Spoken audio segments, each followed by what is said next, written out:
Hello, welcome to a live pop culture on Deprogram with Keri Smith. We've been gone for a while. We haven't done a pop culture in a while. It is Wednesday, November 30th. I'm here with my co-host, Mystery Chris. How are you, Mystery Chris? Well, howdy. It's good to be back. Oh, look in the chat already. Two sisters and some yarn. Yay, I missed my man's voice. I mean the Yeah. show. Hey, girl. Hey Sonora, how are you? Hello. You guys, we started 5 minutes late because right before we started, I realized someone texted me, Mike Harlow texted me, I've been banned from Twitter and looks like it's not a permanent ban yet, but I'm just going to share this with you. Here's what they sent me. Let's see. How do I do this? Share file. Um hmm. Chrome tab. There we go. Okay. Can you see that? Yeah. Your account has been locked. We have determined that this account violated the Twitter rules specifically by violating our rules against graphic violence or adult content in profile images. What? You may not include graphic violence or adult content in your profile photo, or which, by the way, they don't care if you include it in your tweets. There's all kinds of hardcore porn on Twitter that they don't protect children from. So anyway, but you may not include it in your profile photo or profile header image. We consider graphic violence to be any form of gory media related to death, serious injury, violence, or surgical procedures. We consider adult content to be any media that is pornographic or may be intended to cause sexual arousal. To unlock What? to unlock your account, you must do the following. Delete your profile image. Okay, I just have to show you my profile image so you guys can I'm not telling you what to think. I just want you to make up your own mind. Uh Here we go. Let's see. Mm, this is have you ever had this happen to you? I haven't. I mean, I barely get on Twitter, but I know. I'm just surprised this is happening now. That's my profile photo. Do they That's think you're holding like a severed head or something on camera? Like, I don't understand. Like, what? That's my profile photo. Uh that's kind of funny. It's like it's you know what? I think it's because today there was a Twitter mob. I haven't been on Twitter for like 4 days, first of all. I've been offline, which has been great. And then I came back today and there was a Twitter mob after James Lindsay. And so I just said what I thought about it. And then they all started mobbing me. And so I think they're probably reporting whatever they can to try and Yeah, it's got to be get me it. banned. It's probably something stupid like that. Yeah. So anyway, there you go. That's my graphic violence and adult content It's so profile stupid. photo. It's just the system is stupid, and I'm hoping it'll change under Elon. But still, like YouTube's very similar too. Like if enough people hate someone, they just like flag them, and then people, both platforms are like, well, I guess they did do something wrong. We're not going to actually review what they did. We're just going to take the word of all these people flagging. So Yeah. It's a little crazy. so dumb. Okay. Well, if you are on Twitter and you wouldn't mind tweeting at Twitter support and asking them why Real Carrie Smith is banned, that would be awesome. Also, I think Mike Harlow is going to tweet something about it. If you could retweet that, but anyway, I'll try and get back on there. Now that Elon's there, it's kind of fun to be there. So I'm like, wait, why did this happen now? Yeah. Okay, let me take this down. Done. Uh, in the chat, Amy actually highlighted that you are not often on Twitter. She says, he doesn't use Twitter, but follow him anyway and annoy him. MC Mystery Chris, that's you. That's me. Yeah. I'm shocked you haven't been banned for your profile photo. Yeah. Yeah. They don't like black, whitish cartoon images. It's violent. Yeah. There's something wrong with it. It's So too many scribbles. we haven't hung out in a long time. How have you been? How was your Thanksgiving? Thanksgiving sucked because I got sick And so I didn't get to go to where my family was meeting at, but my parents ended up coming and visiting me for a little bit the day after, so that was nice. But yeah, it sucked. I felt it coming on like a couple days before Mm, Thanksgiving. I was like, no, because you know your body, like you're starting to get sick. Your body starts to feel it. You're not quite sick yet, but you yes, know it's coming, and there's nothing you could do about it. And I hate yes. that feeling. I hate that feeling too. There is something you can do about it. Sometimes I take the zinc or Hmm. not emergency. What's that other Zicam is really good, but it doesn't always. If you catch it in time, sometimes it stops it, but Mm, I don't always get it in time. I'm sorry about yeah. that. But yeah. But other than that, things are well. I've been watching a number of movies lately. I saw The Woman King and Black Panther 2. Oh, okay. I did not like either of them. Uh, so The Woman King, by the way, so we talked about this on I think the Afrofuturism episode, but we were talking about the slavery issue, and we Mhm. were speculating if they were going to address that. And I think I said that I thought if they were to address it, they were going to portray Viola Davis's character as being against slavery in order to still make her heroic, and that's what they did. They portrayed her and the rest of the leaders, John Boyega, who played the king, as wanting to get out of the slave trade and trade in something else, some kind of oil, and it's not true, of course. As so many You people know now that the kingdom of the Home kept trading in the slave trade for decades afterwards, so much that the British had to send ships to stop them from selling slaves to the other European powers. So uh, yeah, so not factually true. no, no, it's not. Um, Aside from that they're playing with history in that way to be able to portray this character as a good guy, even though she is part of a slaver culture. Aside from that, you didn't think it was a good movie? I no, I didn't like. I didn't think it was very compelling. I actually thought the characters in Black Panther 2 were more interesting than the characters in The Woman King, and I still didn't like Black Panther 2. But the one thing I did like at least was that they didn't shy away from the brutality of the fighting and the sexual assaults and stuff, because there's a very violent time back then, and they could have glossed over that. So they did keep some of that in. The fighting scenes again, I understand that this is based on a true story. There were true, instances of women fighting men in combat, but of course, with this movie, a large part of the time the women are winning. But there are some moments where some of the women get their asses kicked by men. So, like, okay, that's realistic in this Yeah. moment. Maybe not in other moments, but overall, I didn't care for it. I saw a movie that I liked. I got to meet Cameron Pasha in person. Oh, nice. He was here in Texas, and that was yesterday. I'm losing track. I don't have a good concept of time. You know this. Yeah. Anyway, we had a great day. He brought me this beautiful book. I brought my husband this beautiful book about music, and then anyway, we went out to eat and talk. It was just excellent. But he asked me. He said, "Have you seen the Elvis movie yet?" And I still had not watched it. So we watched it last night, Mhm. and except for the end, I was falling asleep. I couldn't finish it, but it's great. It's. Have you seen it? Yeah, I saw it. I saw it on an airplane. Did you like it? I thought it was okay. Just okay. Yeah. Yeah, Are it's you a okay. fan of how do you pronounce his name? Baz Luhrmann, the director?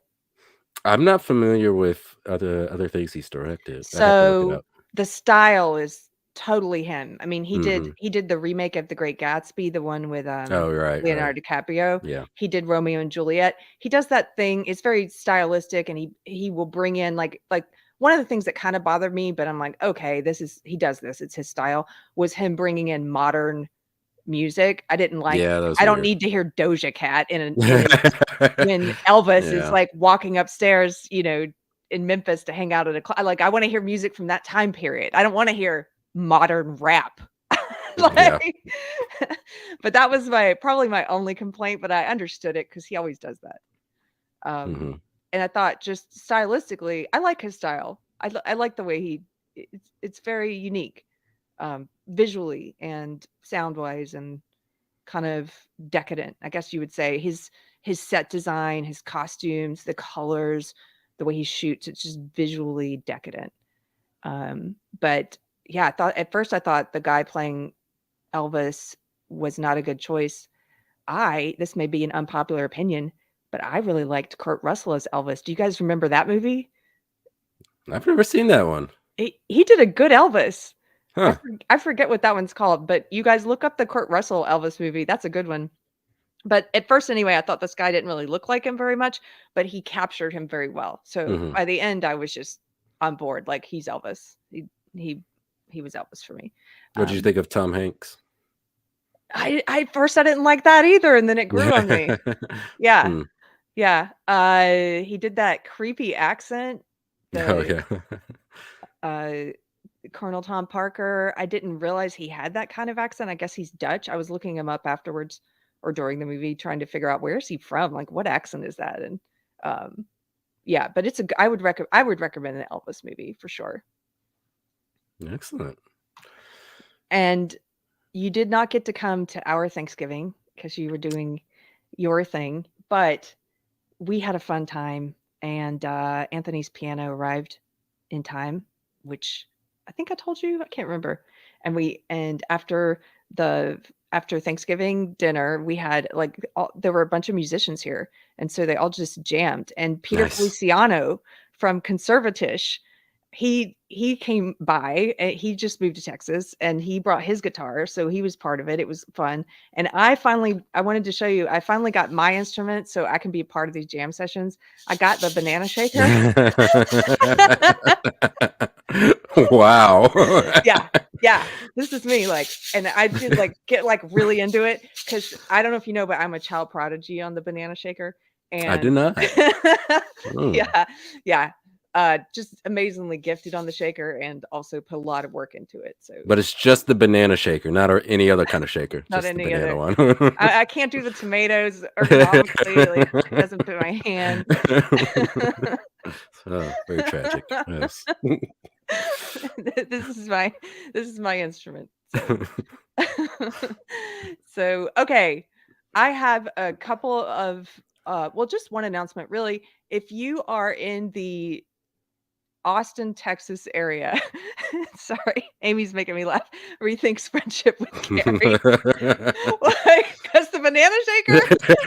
Like what a weirdo. It's the weirdo trying to be a part of it. We're doing this, guys. We're doing it. We're making music.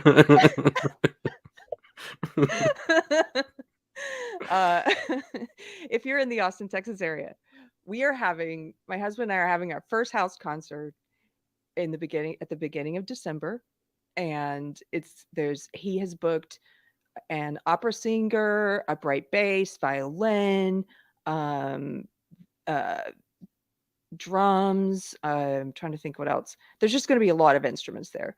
And he's going to be doing some piano, and he's also on guitar. And we are capping it at 50 tickets. I think we're very close now. And the link to the show is not public because it's a house concert. And so if you would like to come, I know several people, and some of the people here tonight bought tickets.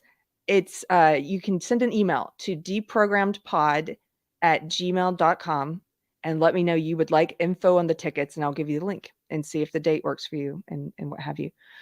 Therese is here. Therese, a little birdie told me it's your birthday. Is that true? What? Is that true? If it is, let us know in the chat if that's true. And if it is, I'm going to volunteer that Mr. Chris sings you happy birthday. Whoa, hey, whoa now. Wait. Yes, here it is on screen. Email deprogrammedpod@gmail.com. Thanks, Amy. It's not her birthday? Okay. Sorry. Oh, next month. Well, happy early birthday. We got a head start, Therese. Make him sing. Yeah. We'll save it. We'll save it. Okay. Tell us, Misty Chris, about tonight's topic. When you told me, you gave me a list of suggestions, and this one seemed very interesting. We have some articles pulled up. I know you've pulled up a lot of clips. Tell people about tonight's topic and why you want to do this. So I am really excited about this topic. So we're talking about the commercialization of hip hop. Hip hop has a very interesting evolution in U.S. history and world history, and I think black music as well, because I include this as quote unquote black music. But I've always been interested in how hip hop went from a local scene in the Bronx to something that in the 80s was growing with non urban audiences, and how a lot of big corporations who wanted to market certain products to teenagers knew that rap music was growing in popularity with teenagers. So they paired the rap music with their products, and oftentimes these products didn't really reflect the urban or hip hop culture that rap emanated from, and so it created these really weird mashups almost of commercials for like toys, movies, PSAs, training videos of the most like square, most proper people rapping, old white ladies rapping, and how that started to give way to the more gangster rap. Mhm. And once gangster rap came out, I think a lot of studio executives and certain corporations uh, really got the market machine behind that and really started pushing a certain image Mhm. associated with the more gangster, more crass rap. And I think that's kind of led to what we have today with a lot of rap, which I don't like a lot of modern day rap. I love a lot of 90s rap, even though I can be honest and say that a lot of it wasn't good for I think a lot of blacks in inner city. And I'm not one of those people saying that this is the main cause, that gangster rap was the main cause of all the violence and stuff going on in these inner city black areas. But I do think it's had a significant impact on it, because I think the media that we consume has an influence on the way we perceive the world. And when you have a lot of people who don't have solid foundations, they don't have solid value systems because they're products of broken homes and a bad culture, I think this just reinforces a lot of the bad ideas and a lot of the destructive values. And I think a lot of people took gangster rap a little too serious, and that's what led to the deaths of Tupac and Biggie and a bunch of rappers since then. So we're going to talk about all of that, and I'm really Okay. looking forward, particularly talking about the 80s stuff, because that's the most fun stuff. Gangster rap gets a little depressing, but we're going to try to have some fun. So I'm looking forward to it. Should we pull up the first clip that you sent me, which is the 1981 ABC rap special? Yeah, and we just play a little bit of it because it's Okay. like a long thing, but just maybe like, I don't know, 30 seconds or a minute of it or so. Not I'm much. excited. I haven't seen this yet, guys. So, So okay. yes, rap started in, believe, I think late 70s. I've seen 77, I think, for most articles I've read. But a lot of it was just DJs rapping over disco tracks, and that started catching on, and they started making records. And this is probably the one of the first few major news reports on it. Thank you, Two Sisters and Some Yarn. She's doing a good mod duty tonight, telling us 30-second rule. We don't want a copyright strike. Okay. Yes. We've got enough of those. Okay. ABC, a 2020 report on hip hop, 1981. Here we go. Eat to the yuck. Oh, this is Jock and the Fat The new sound of the 80s. Suddenly you hear it everywhere. Rap music. It's all beat and all talk. It tells you a story and makes you want to dance. Steve Fox examines an overnight phenomenon, rapping to the beat. But I like how they sent the white guy out, because like now they probably send like the black reporters out, because they always do that. It's like they have some story in the hood, send the black reporter out. But they've got the white guy out there. Yeah. I like they're like rapping to the beat. I mean, as opposed to off the beat. Like what? Normally we rap off the beat, but tonight rapping to the beat. SC DeGrand says, I'm joining late, but I just want to say I missed Mystery Chris so much. I feel like it's been a month. I think it has been a month. It has. It has. I'm glad you're here. Yeah, I missed everybody. I missed the show. I missed you, Keri. I missed you. I missed hanging out with you guys on Wednesday night, and yeah. So okay, should I play more of this or move on? Just a little bit more, I think. A whip, a whap, a whippy whippy whap. Like talking blues and things like concertos for drums.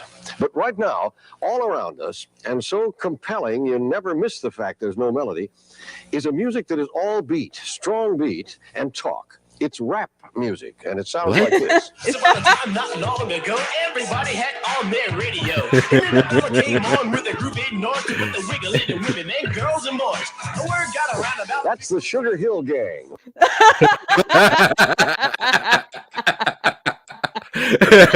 No idea what they're saying.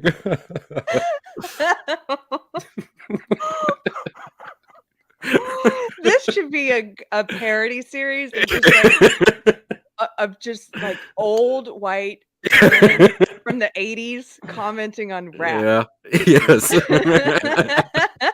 We are experts on rap. We will tell you what. And that's the Sugar Hill Gang. Okay, I do want to see a little more. Hold on. All right. Whose records have sold millions of copies. The audience for rap music is really growing, and its use has broadened beyond mere entertainment. Here with a report on this new phenomenon is Steve Fox. Steve? So even though rap music has been discovered by everybody from... Why does this feel like Anchorman? Is that stash? A manly stash. Advertisers to educators to politicians, many people know it because of one of the year's best-selling records. Blondie's Rapture was a hit around the nation, telling us... Okay, we have a very smart chat, because someone in chat just mentioned that Debbie Harry, Blondie, was doing a rap. Who said that? I saw it go by. I don't know. I may have. Oh, Twee Girl said Debbie Harry rapped in a Blondie song, and Dee Dee Ramone released a rap album called Standing in the Spotlight with Debbie on guest vocals. Mm-hmm. A story with music and rhymes in syncopation.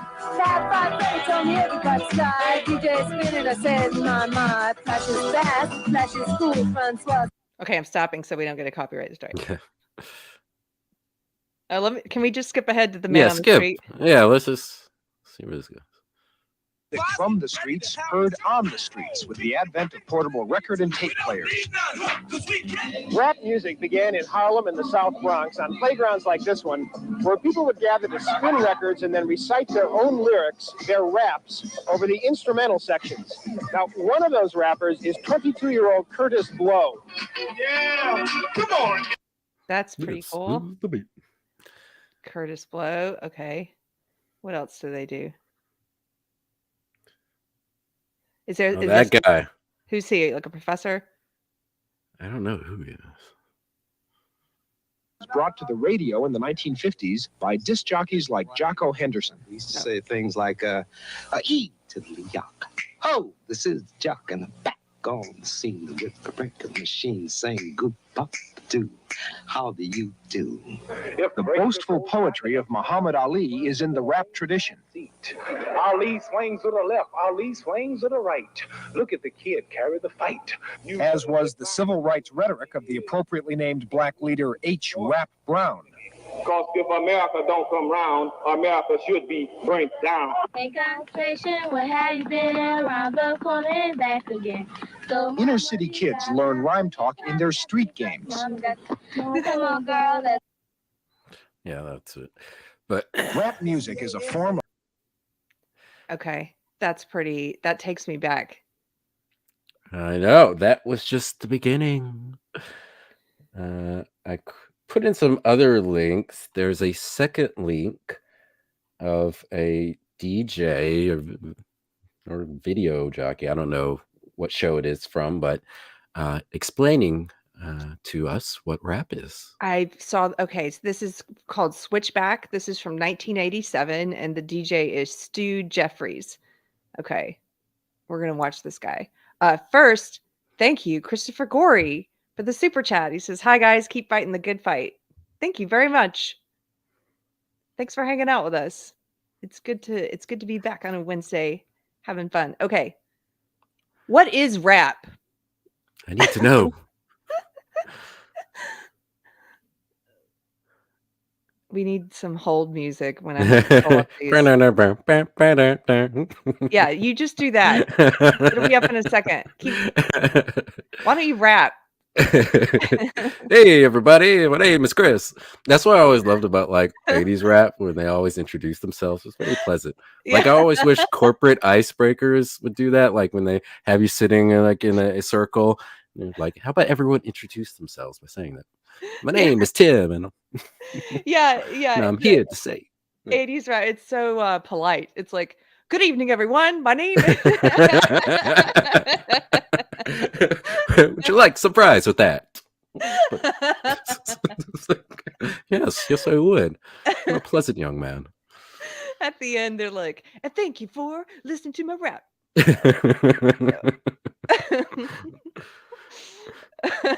Tree surgeon. That would be.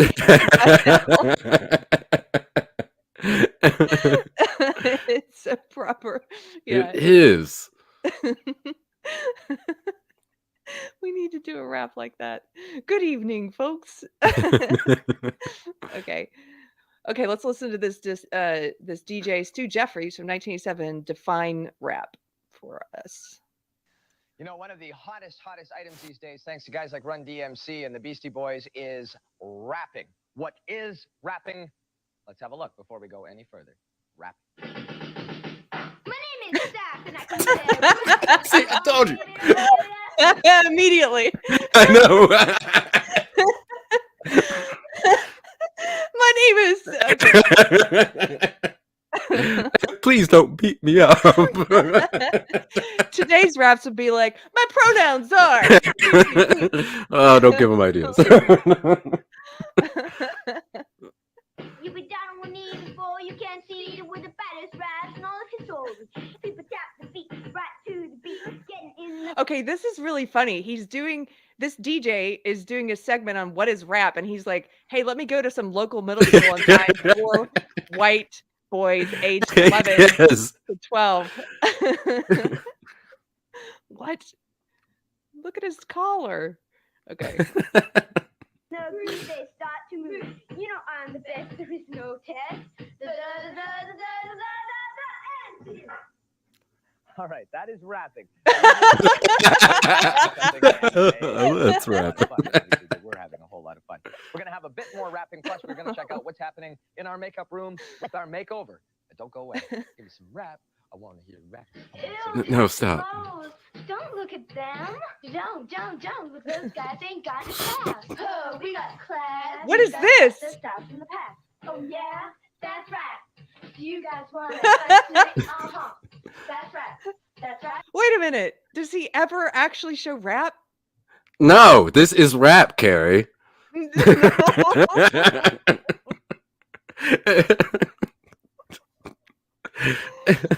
I thought at least, okay, he's going to start with these middle school white boys, and then he's going to show some actual rappers. But no, this is just. They're most qualified to explain and to demonstrate what rap is, not actual rappers. These young girls are. Twee girl, I wore those outfits. So did I. I had that triangle haircut too. That girl on the far right, that triangle hair. Oh, you gotta put that picture up. That'll probably get Oh, flagged. yeah. I would get Your banned stuff. from Twitter for that for good reason. Yeah. Okay. Does he ever show actual rap? Not No. in this clip, no. No. A fight tonight, even though we fight with words. So yes, we hurt. Maybe they're wrong, maybe they're right, maybe it really ain't worth the fight. Even though What's on her it's only a face? hunch, don't mean you're not a prettiness bunch. I mean, it's not the thing I like to do, just waste my time to be mean to you. So learn a lesson not to be mean to others of a different kind.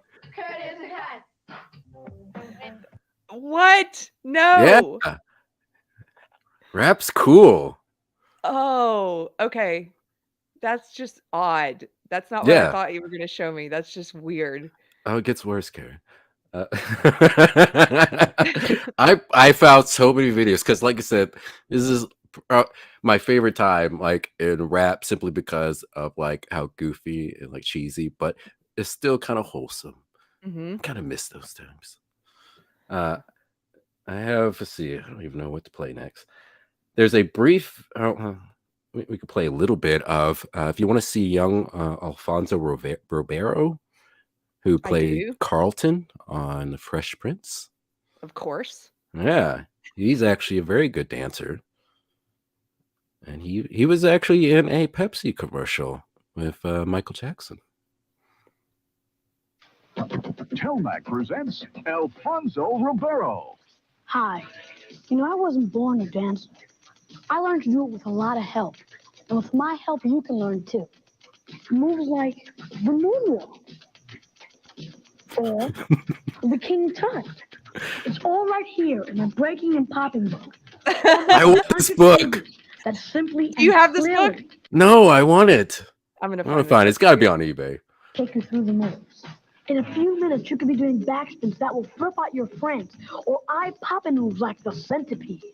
My step-by-step guide starts with the basics, but takes you all the way to tough moves like the windmill. It's all right here in my easy-to-follow book. And tell mom and dad it's the safe way to break and pop. The safe way. What's the dangerous way? To give you a huge 65 by 70 dancing area anywhere. That's Can a you dummy. rap? Well, there's even a full rap sheet included.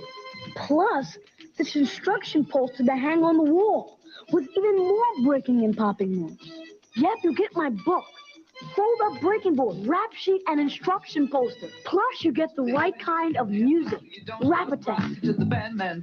Hey, you with the rap that cool. If you like volume 1, volume 2 is radical.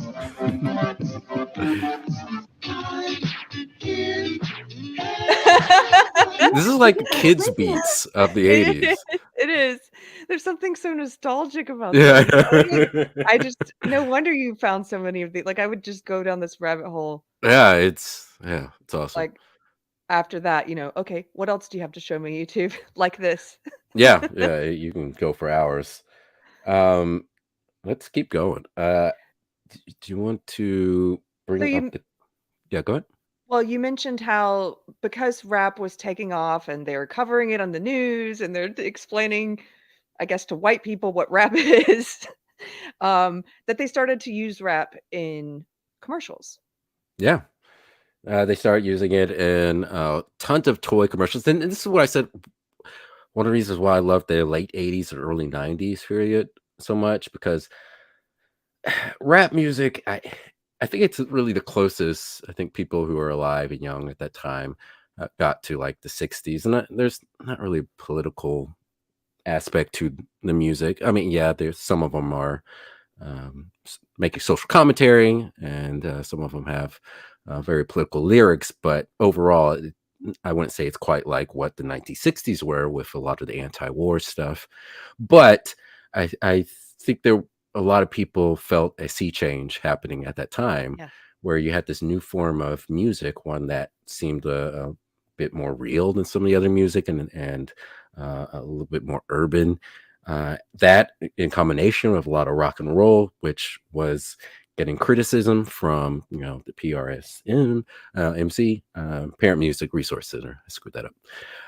And a bunch of other groups saying that these music genres were promoting bad things for the kids. Some of them were even saying flat out, Satanism that these things promoted, and that just really supercharged a lot of rap and supercharged a lot of rock, and that kind of bled into the advertising at the time, bled into the movies, bled into pretty much everything. Had a kind of attitude where you felt like there was kind of a cultural shift, and that created a lot of excitement for a lot of people, including myself, at that time, and seeing the change that was happening, and everything felt like it had some energy to it. It was very anti-authority, and of course, looking back to it now, a lot of it, I can see how a lot of these things did plant seeds that now have fruition to the terrible culture that we have now. But still, I can appreciate aspects of a lot of things like the music and a lot of shows at the time, even though maybe they weren't the best culturally. Not the best culturally, but they were at the time, like you Yeah. said, anti-authority, anti-establishment. And I think that rap, not that second video we watched with the white middle schoolers, but the first one where they're on the streets and they're talking about like, this is where rap originated. And it's sort of like, it was this organic new style of music and was revolutionary because of that, because it's new and it's different and it's about real things, and it's about some of it was political, and then it started to be used in Nissan ads. Okay. Oh, I have to say hi. Hello, Epic Mike. He's in the chat. Hey, Evan Mike. He says, "Oh, that's too kind. They locked you out because you're too pretty. We won't stand for this." It's very kind. They apparently, Epic Mike, they think my profile picture is adult content. So anyway, okay, let's watch this Nissan ad from the 1980s. If you're looking to buy your No.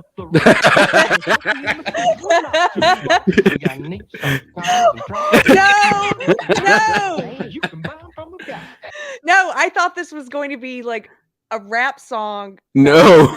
That they licensed for a Nissan ad. Nope. This is actually better. I mean, yes, much better. This is just the local Nissan dealership was like, we could do it. Why don't we just do it? Everybody was doing it. LA Rams. I put the LA Rams video in there if we want to watch part of that later. But yeah, Philadelphia Eagles are doing it. The 1985 Chicago Bears Super Bowl shuffle. Yep. Oh, that's kind of like when everybody was doing the Harlem Shake. Yeah. It's like all these Yeah, it's offices, just this like, trend. Yeah, all these people trying to get on They're it. like, Yep. rap's a trend. Why don't we do this for our commercial? Yep. Trophy, Nissan. Trophy, Nissan's a place to buy. You can get them real cheap, whenever too high. The best parts, service, financing too. We got everything to take care of. I trust that guy. Do you think this actually like increased sales? Do you think people saw this? It was like, I gotta go. I gotta get a Nissan. Yeah. These guys. This guy says, "Are you kidding me?" He says, That's "I awesome. remember that commercial." I don't know. I guess people thought it was one of the funniest, because sometimes if an ad is so cringe or you just remember it, so it's done its job, right?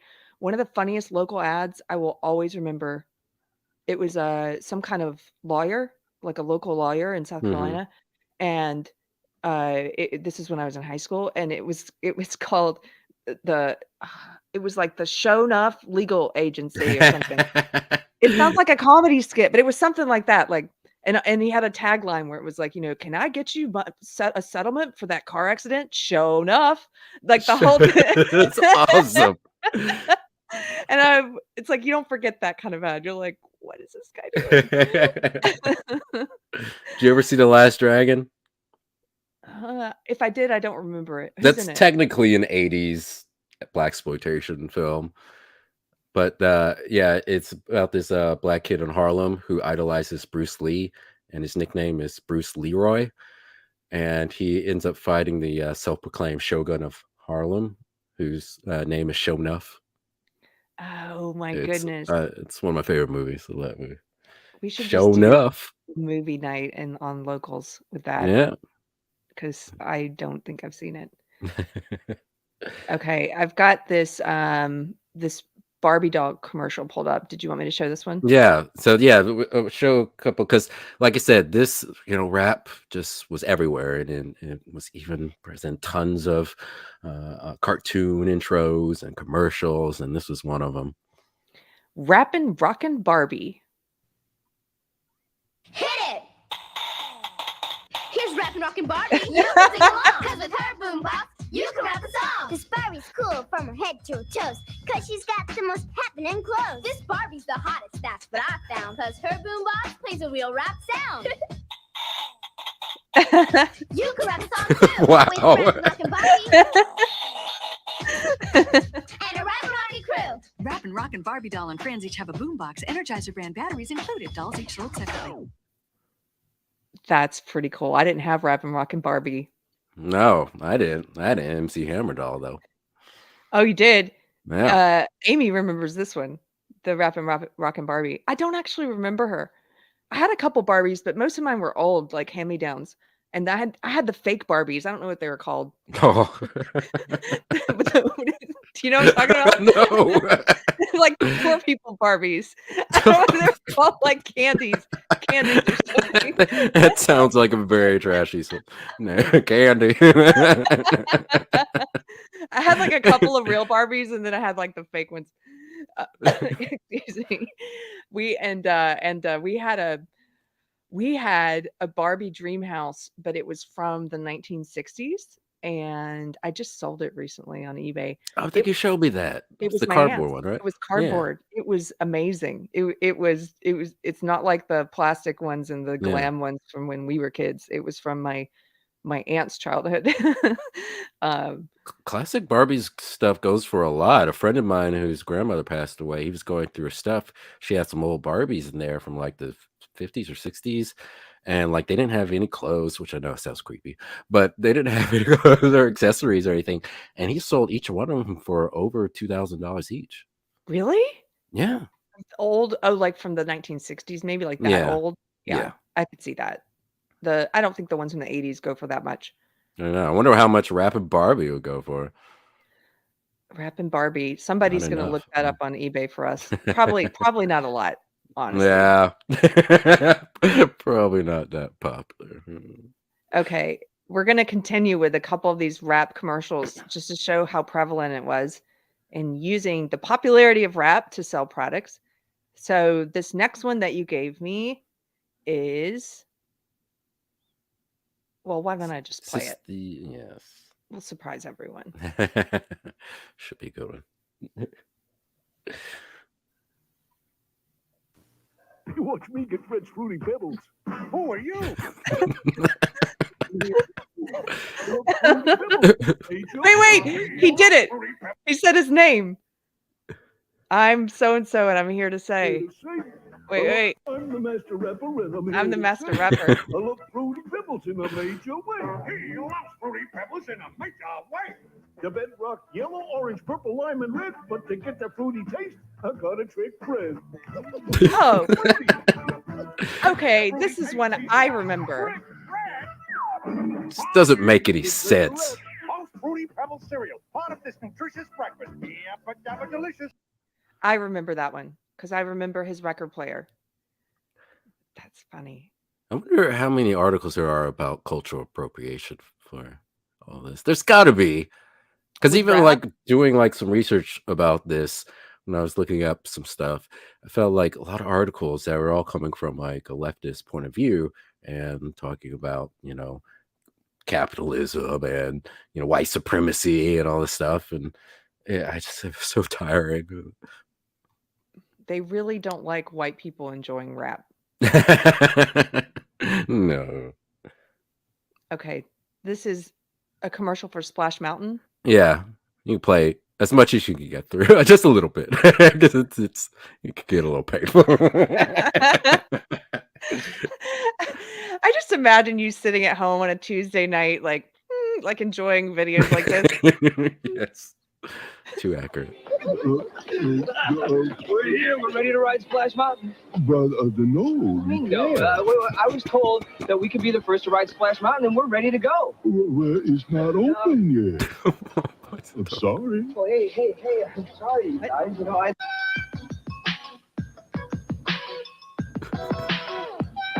What? Well, you know it is a because you're riding on. It's a little Stay bit. away from Splash Mountain. Don't take your kids there. Don't do it.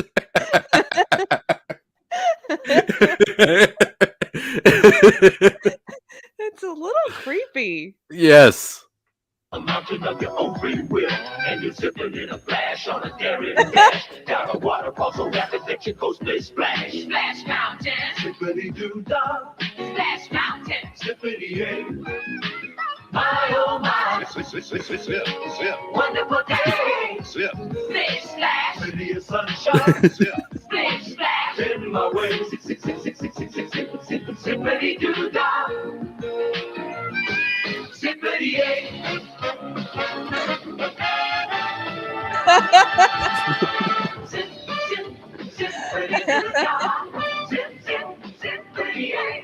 My oh my. See, this was a warning. We knew what was going to happen with stuff going on in Florida today. We knew. Disney was clear. What were you thinking, though? Yeah, someone got paid to do this. They didn't get paid enough. Oh no, what did I walk into? Someone wants to go to Splash Mountain now, huh? Robertson's Groom Mountain. Yep.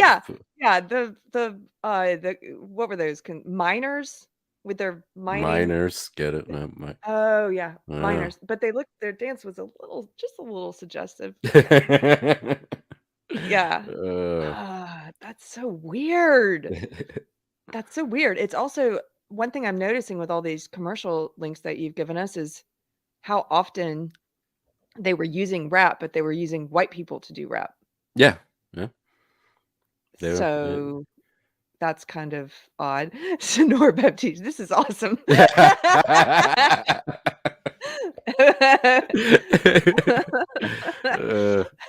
Okay, sir. Let's see. There's one clip. I don't know if we should play because it's a movie clip, and you know how YouTube could be weird, but it's from the movie Teen Witch. Do you ever see the movie Teen Witch? No, I know what you're talking about, but I didn't watch it.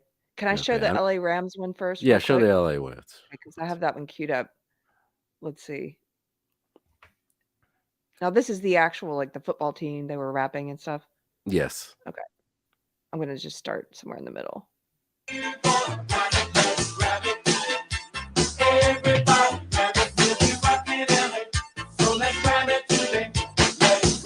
Let's ram it. Big Daddy Hill. Big Daddy Hill, take a look at my stock. I catch what they throw me and I like the block. I'm quick off the line as I can be, because I don't want dick running over me. Baby. They're all introducing themselves. Yes. This is great. Big Daddy Hill.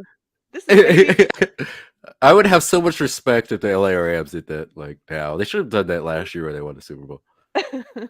And I don't yield. I'm a tackling fool on the football field. From the Jersey Shore to Balboa Bay. If you run at me, you'll have a bad day. This is RB, no Speedball Brown. Fastest man in the whole damn town. Cars and ladies are a part of my creed, but more than that, I feel the need for speed. This is Catcher, out to make a run. With shades on, I can catch a DB in the dark. So now you're ready, and I'm sure you'll agree. The ramming is fun when you're ramming with me.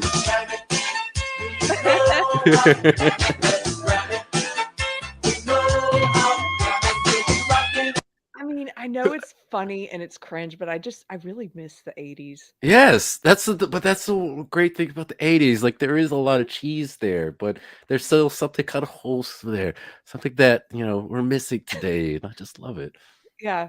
It's just you can't watch this and not laugh or smile. It just makes you happy. Like, yeah, it is. You're right. It's kind of wholesome. You look back on it, they're like, well, they're just doing this cheesy rap. Everyone's introducing themselves and being very polite in the rap, as you mentioned, giving you their name first and then telling you what they're good at. it was like everyone was high on cocaine because they didn't realize like how goofy and cheesy the things they were doing, and the music was coming out and everything. It wasn't until the 90s that they woke up. They're like, what? I wore what last decade? What? I don't know. I think it's just they were enjoying themselves in their big hair. Okay, what's this? Okay, have the teen witch one. Is that the one you were talking about, Yeah. right? That show? Maybe if you wanna, if we play again, it's a movie clip, so maybe we just pause it every few seconds. Okay. You don't have to play the whole thing. But this is one of my favorite clips of any movie, and yeah, let's speak for itself.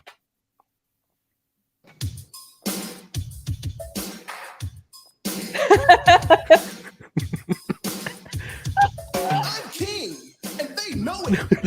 When I snap my fingers, I'm hot. And you're not. I'll give it one shot. Top that. What? Yeah, skip it. And you're not. Wait. I'm hot.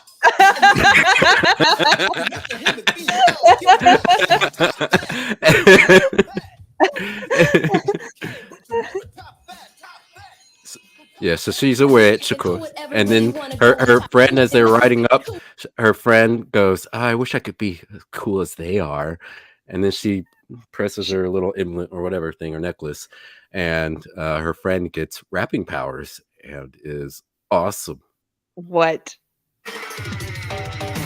Supersonic, idiotic, disconnected, not respected. Who would ever really want? She's better than them. Hanging in your nose space. I wish that you would take a look and really stop that. Top that. Well, stop that. I don't really give a about trying to top that. Top that.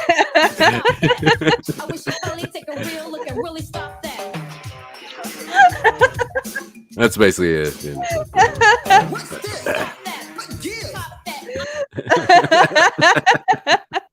So it's what I love about the decade.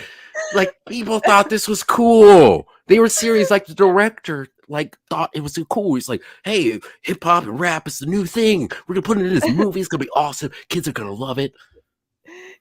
Is this really one of your favorite movie scenes ever? Yes. I'm hot and you're not.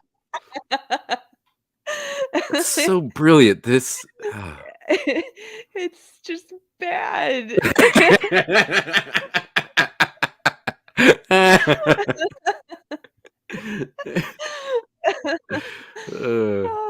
Okay, you guys, we're not letting up anytime soon. I'm telling you, Mystery Chris you must have been waiting for this episode forever. You sent me so Yes. many funny links. I know. I did. We're just here to laugh a little before we talk about what's happened to rap. And yeah, so let's laugh a little bit more. Okay, one more, and then I'm gonna save one of the funny ones for the very end. Okay. But the Wendy's training rap, if you could bring this up, and let's play it, just a little bit of it. It's like 5 minutes, but this is a real training video from Wendy's back in, I assume, what is the 80s? Oh wow. Okay, so this continued this trend of corporations using comedians and trying to use comedy in their corporate training videos, because back when I represented comedians, some of the gig jobs, like the day jobs that one of the comics I worked with anyway would get, is he wrote and performed in a lot of corporate training videos, like really cheesy, because they're having, the corporations have these training sessions. You have to watch this boring video about how to do your job properly, and they're trying to make it fun, and so they bring in a comedian to do it. So this is I'm familiar with stuff like this, but I haven't seen this one. Let's watch it.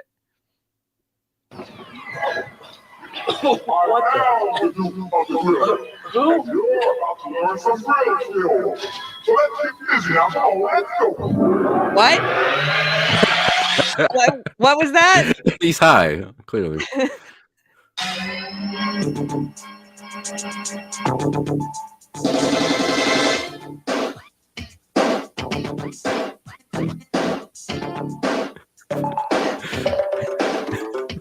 Now working the grill, Bill, it ain't so tough. But first of all, you got to check your stuff. Like a grill that's set at 250 with the meat and cheese that's ready to go.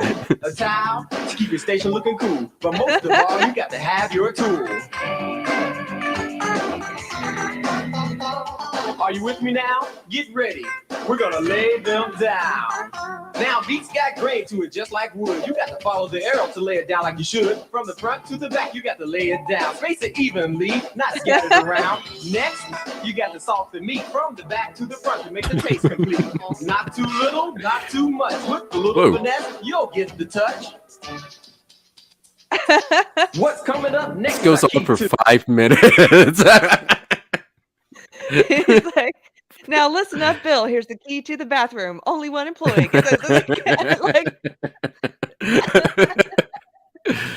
Make sure you wash your hands. This is great. I wonder what the training videos for Wendy's are like today. I bet they're not as fun as this one. Yeah, probably boring. It's probably why no one goes to Wendy's anymore. Oh, wow. Do they use animation? It's a talking mouth on a piece of meat, which oddly enough is not edited. That is real footage of talking meat. Oh, it is? Let's see. Patties are hot and ready to go. Right in time with customer flow. Stage 1, I'm raw, you just laid me down. I'm stage 2 and I'm getting round. You turn me and press me just one time, but there's 2 more stages before I'm fine. I'm stage 3, you press me twice, just 1 more stage before I'm nice. Stage 4, I'm hot, I should be done. Looking good like I should so you can serve me, son. I'm stage 5 and I'm still alive. But serve me soon and don't be slow. I've only got 1 minute to go. Wow. It's traumatic. I'm traumatized. Like, I'm gonna go work for McDonald's. Thanks. I kind of want to have a rap party and just play like videos like this. Where Oh people yeah, come that'd be over. fun. Yeah, we should host one together. It's like people come, they're expecting real rap, and it's like, I'm burger number 2, and it's time to flip me. Awesome. Oh my. Okay. So you're gonna save the other funny ones till the end. Yeah. So, as I was saying, as rap was becoming more and more popular, it's becoming more and more mainstream. I think the height of like the safe rap was MC Hammer and to a lesser degree Vanilla Ice. And I have a couple of videos about them and a little bit of the flack that each one was getting, because I think as rap, as we just showed, was getting more popular with non-black audiences, it was losing a lot of its coolness, its appeal. I mean, to the point where you had like old white people rapping. I mean, kids don't want to still listen to the same music when old white people are like rapping in Honda commercials or whatever to it. And so I think a lot of people at the time, and particularly rappers, were starting to turn on MC Hammer and a little bit on Vanilla Ice, because they just became so big. They had dolls and shirts and all these things. They were because they real. viewed them as sellouts, or because they were successful, or yeah. And I think that's helped create a window for gangster rap to get popular, because old white people weren't gonna sing along to gangster rap, at least not back then. Now you can find like videos of like old white choirs singing Snoop Dogg. Oh wow. Yeah. Okay, so we're gonna pull up this video, some of the flack that MC Hammer was getting. Yeah, and if you go to the 1 minute and 30-second mark, please. Got it. Really quick, let me thank these guys. Thank you, Christopher Gorey, for the super chat. He says, I remember being a kid and finding those Smokey the Bear commercials a bit unsettling. Only you can. Yes. And Scruff McGruff, Chicago, Illinois, 60652. Ian So Forth, thank you for the super chat. 10 lira. And to think, all this quality predates the fine art of the banana sticker. True. That's all that's missing from that Wendy's training video. That's right. No shaker. Okay. Here we go. Streets, Hammer uses his rap to relay a positive message. In doing so, he's mainstreams rap, so even your mother could like it. But he says his approach hasn't earned him high marks among his peers. I get a lot of flack from the other rap artists because I refuse to rap their particular style or pretend like life is always so bad, everything is hardcore, when I think as a person there's many characteristics to an individual's personality. We got the break to make it today. but that could be the key to his success. And the music industry needed a rapper like MC Hammer because, I mean, he's the type of person who can win Grammys. It's the respectable face for rap. Well, it looks like 5 is MC Hammer's lucky number. Please Hammer Don't Hurt Him album in 5 months brought in 5 million. He just recently picked up 5 American Music Awards, and it looks like he's going to do the same again right here on Wednesday night. Radio City Music Hall. Yes, MC Hammer is up for 5 Grammys. And Hammer has signed lucrative deals to market sneakers, soda, and he's even got his own fashion doll. Yeah, I had that. Flash in the pan. I don't think anybody who sold him out. You had the MC Hammer doll. Yeah, I did. I knew back when in my old life working in entertainment, I knew the entertainment lawyer who represented Master P. Oh, yeah. And he was responsible for getting him the Master P. Do you remember the Master P doll? No. You would pull the string. He was a talking doll. Somebody's got to find this line. You pull the string and he would go, na, na, na, na, na. Wow. Did the MC Hammer doll talk? No, but he came with a boombox and a cassette that had Too Legit to Quit on it. And I think, did it have the Addams Family one? Because that was one of the movies I was talking about, how rap was paired with a lot of movies at the time. Like Addams Family ended with in credit song with MC Hammer song. Ninja Turtles 2 ended with Vanilla Ice. Movie Nothing But Trouble ended with Digital Underground for that, which Tupac was a member of that. Remember that? And a bunch of other movies, like movies you wouldn't think would have an appeal to more urban, audiences, but were paired with quote unquote urban music. Mm-hmm. Do you want me to keep playing this one? I think we're done with that one. If you want to bring up the Vanilla Ice one, so this Vanilla Ice is videos from him on the Arsenio Hall show in like 91, I think. And Arsenio kind of grills him. And I want to see what you think about this. Because Vanilla Ice was, a lot of people were questioning his credibility back then. And Arsenio was one of them. Were you a fan of Vanilla Ice? I think I was. Yeah. But I wasn't like a huge fan of his, but yeah, I did like Ice Ice Baby, which, by the way, you remember I told you how there's I have a list of songs that all white people sing to at 1 o'clock in the morning when they're drunk. Ice Ice Baby is in the top 10. It's true. They do. We do. We also enjoy singing Baby Got Back. Is that on your list? No, that's not on the list. Yeah. And well, the others. Sweet Caroline. Yes. Yeah. Journey. Yep. Journey. You've got a country list too. Country songs that white people sing at 3 in the morning. Okay, here we go.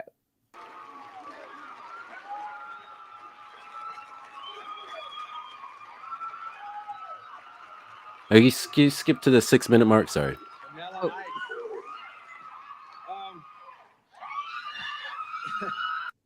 Of rap. What is that? I'm not sure what that means. I have no idea what it meant. I read the same article. They also said that, I'm bringing rap music to an audience that has never heard it before as well. So, whether I like it or not, it's bringing rap music up, Mm-hmm. I mean, I'm putting it in front of people that never even considered listening to rap music. Yeah. And now they're considering it, and it's bringing rap music up. Rap music is here to stay.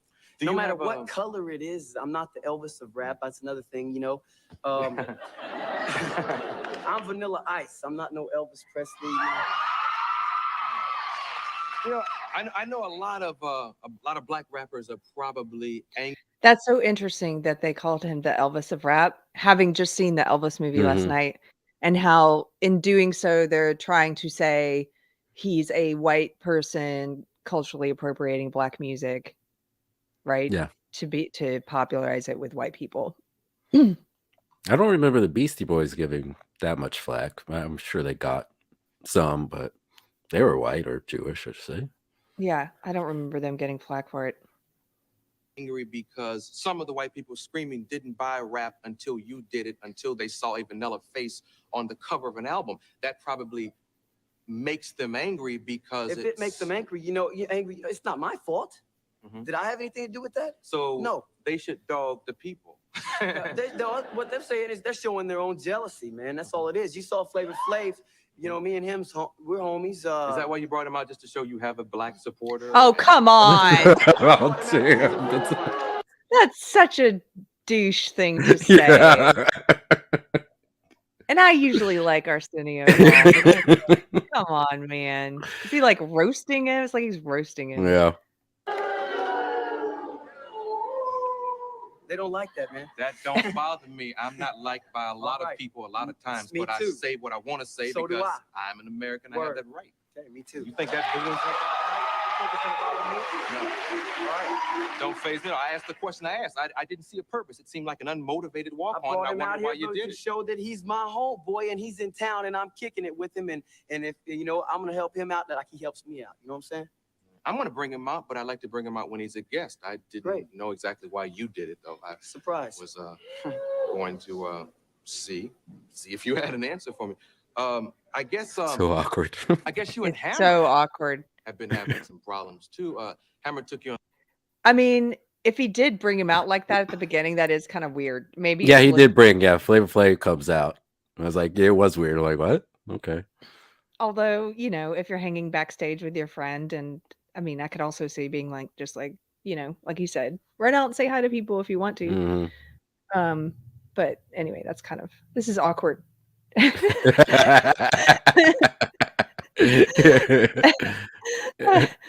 On the road, and now you've been quoted in a lot of interviews saying things about him. Where did that battle come about? When did the friendship break off?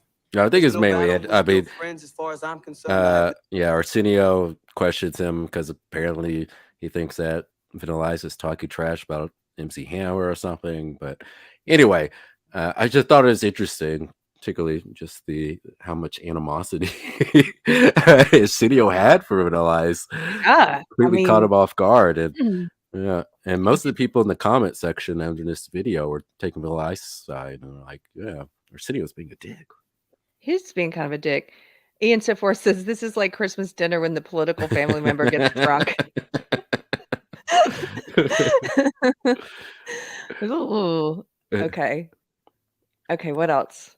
Let's see. So now, like I said, I think that all that had a hand in helping the rise of gangster rap and crass rap, like 2 Live Crew. I have a brief news clip about the censorship that 2 Live Crew was being settled with by certain government interest.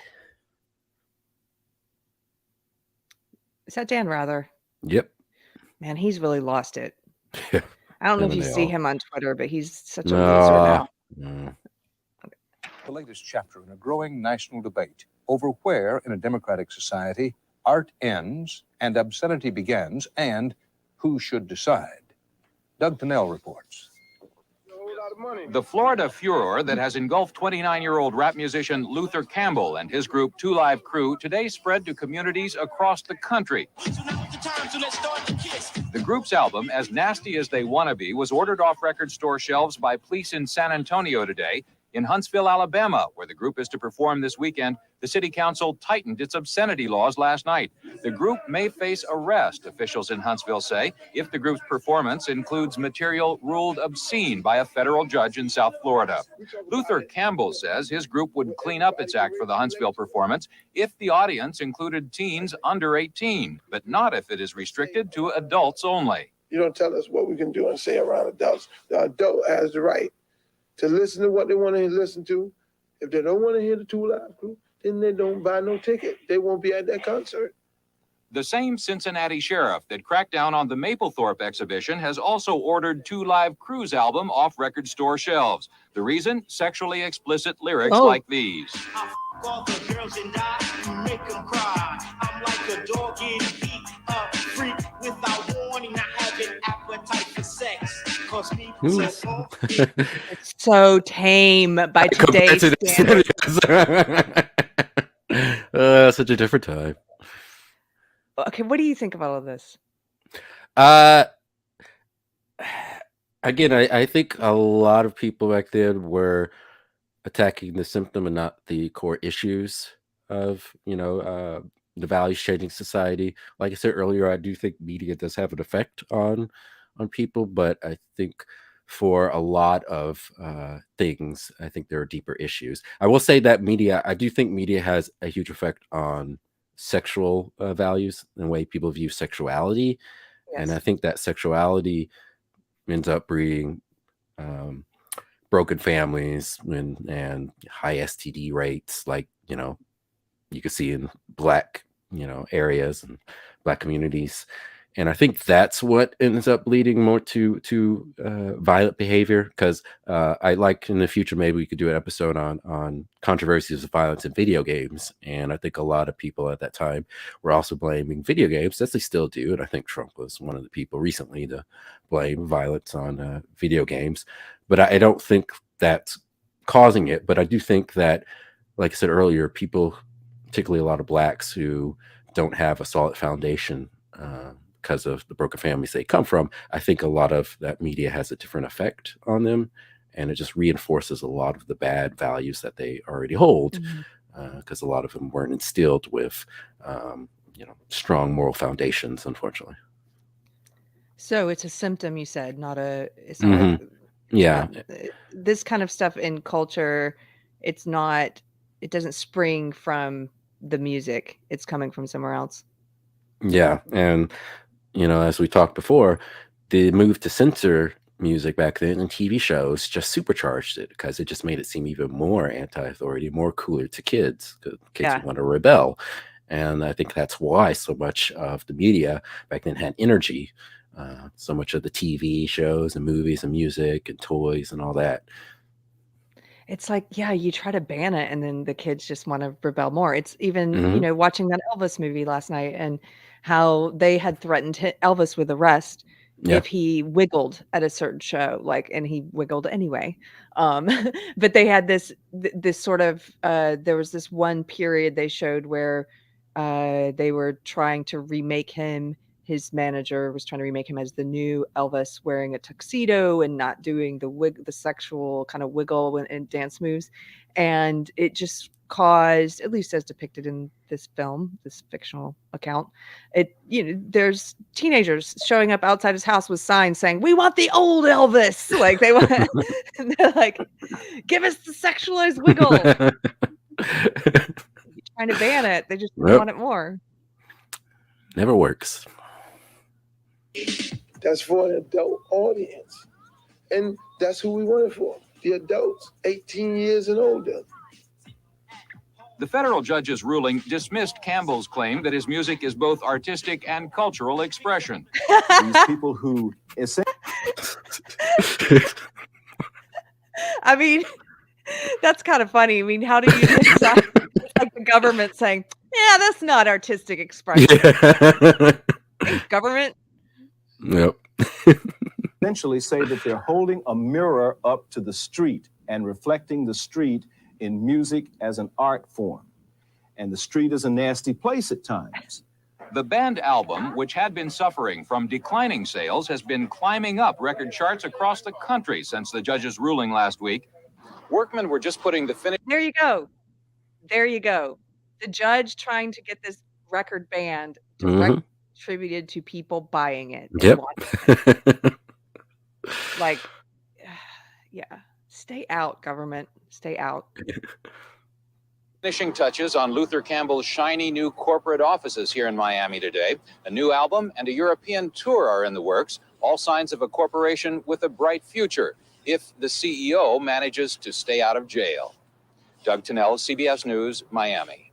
What's that guy doing in the back? That was a weird shot. Like, all the places they could have, like, set up that shot up. Just have some black guy painting in the back. Cleaning. Done on purpose. Come on. So I had a very short report from CBS on gangster rap. Okay, so this is after rap has taken a turn. So first it's like super popular and the white news anchors are like, let's show you what rap is, guys. And now, that was like in the 80s. Now in the early 90s, they're like, now we have to tell you We regret to inform you there's gangster rap. And the crazy thing too about that back then was because gangster rap was coming so dominant, a lot of artists who were popular in the 80s and very early 90s started changing their image to try to be more gangster. Like MC Hammer dropped the MC, just became Hammer, and he tried to be more gangster, and no one bought it. New Kids on the Block became NKOTB, and they started acting gangster. It was so dumb. So dumb. Yeah, but it showed you what a monumental shift happened when all these artists were facing irrelevancy, and they kept trying to change their image to match the whole gangster aesthetic, and it just didn't work for them. Rap music, people either like it or hate it, but some of those opposed to rap say there is more than just musical taste at stake, and they are trying to call one of the nation's biggest recording companies to account. Diana Olick has a report. This has the N word in it, by the way. By Real quick. NWA. She's about, if you want to skip over, it's up to you. She says what NWA stands for. If that, don't want to play that, so. Attitude was released with an obscenity-filled message for law enforcement and sold 2 million copies. He was just letting everybody know that black people was fed up with getting harassed by the police and getting beat by them. I believe that the rap music promotes, by its very language and by its very actions, promotes violence against authority and consequently violence against law enforcement. You don't make nobody go out and do this. I mean, if we wouldn't have did the record, it still would happen. Rap opponents say they're fighting to save a generation. It won't be easy. Last night at the Billboard Music Awards in Hollywood, one of the most foul-mouthed rappers, Dr. Dre, was upheld as one of the best artists of the year. Okay, hold on. Just Look at how much times have changed. I mean, you've got a news reporter who's saying, wow, this foul-mouthed rapper was held up and celebrated. Okay, this was just in the 90s, 1993. It's not that long ago. Flash forward to 2022, and the news would never criticize a foul-mouthed entertainer for being rewarded. They would pray. They would join in on the celebration. I mean, we've It's had his truth, Keri. He's speaking his truth. It's just things have changed so much, though. I mean, we just had this big, what was this controversy that happened earlier this year where Lizzo was playing a flute, and it was a famous historic flute. Do you remember this? Was she wearing something crazy? Yeah. She was playing this, oh my goodness, let me look this up. She was wearing, first of all, you could see her whole body. I mean, she was barely wearing anything, and it's not flattering for her to do that, and I don't think it's appropriate for that kind of event. I just don't. Sorry, I guess call me an old stick in the mud. But she also was twerking while playing this flute, See, and it's just so crass and cheap. It is. It's gross, and this stuff is promoted, and like I I'm prone to conspiracies, and it's I think like stuff like that is pushed on people on purpose, because not only is the over top sexual aspects of her going on all the time, but the fact that she's overweight and it's being championed as a good thing, that this, because of the whole fat acceptance movement. And this is something that is plaguing particularly blacks, but a lot of other people as well. Obesity, which, us blacks have really bad cases of obesity and heart disease and diabetes and other things. But this unhealthiness is being promoted as something that's good. And it's so destructive towards everybody, really, to normalize that, to say that stuff is healthy. I mean, I understand not wanting to be mean and stuff, but to say that this is a good thing, that's not right. It doesn't do the black community any service by pretending like obesity is no big deal. This is that Lizzo. So it was James Madison's 200-year-old crystal flute from the Presidential Library of Congress. And see, there's a video of her dressed very nicely at the Library of Congress playing the flute from the day before this show. And that's great. I think that's amazing that they brought her in to play the flute. But then she took the flute to this award show, this music event, and dressed like a hoe. and and then twerked, and it just is like completely I don't know, it's like no reverence, no respect whatsoever for history. And yeah, I guess I'm a phobic. She's insecure, and a lot of black women define themselves by, their sex organs, what they can offer sexually. That's basically what their identity is. We just made history tonight. Thank you to the Library of Congress for preserving our history. Oh, I guess that's right after she twerked. You guys will have to find the video yourself. No, I don't want to see it. Yeah, but she's playing No, her flute, please and she don't. turns around and is like twerking. I just think it's so different because this news clip that we're watching, let me go back to this, is, the news has a problem with, they're like, why are we celebrating very vulgar performers? And now the news is like, yay, vulgar performers. And the President Biden's like, hey, vulgar performer, come and sit down and do an interview with me. Yep. Who was it that Biden did the interview with? Cardi B. Oh yeah. Okay. Oh.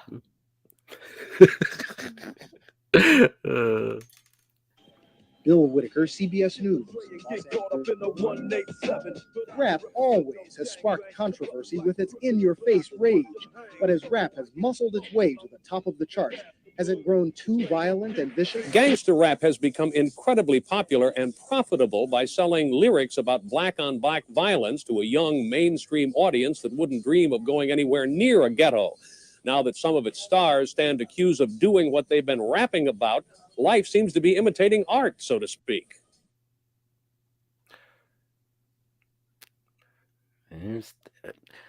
Yeah, so much of gangster rap, there's a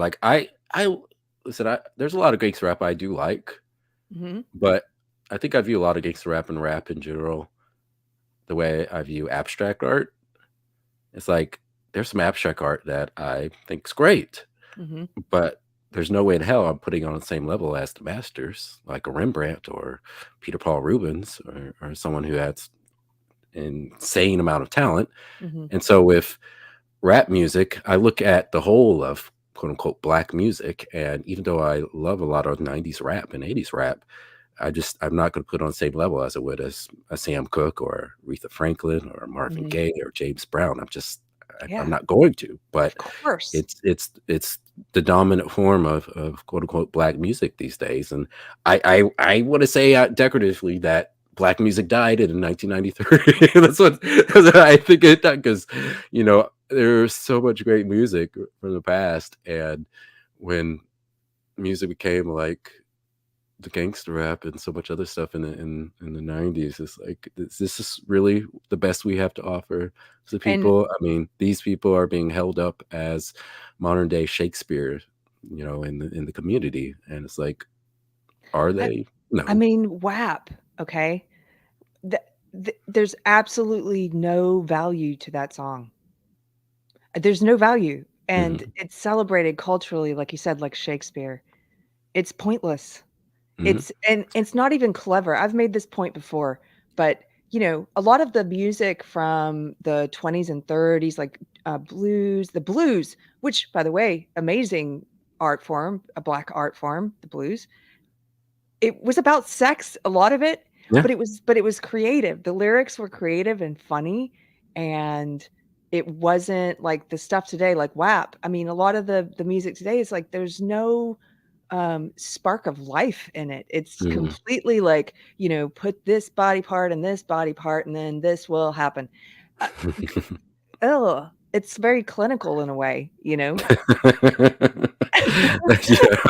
very structural. I know. And I want to do this with this body part. Great. Okay.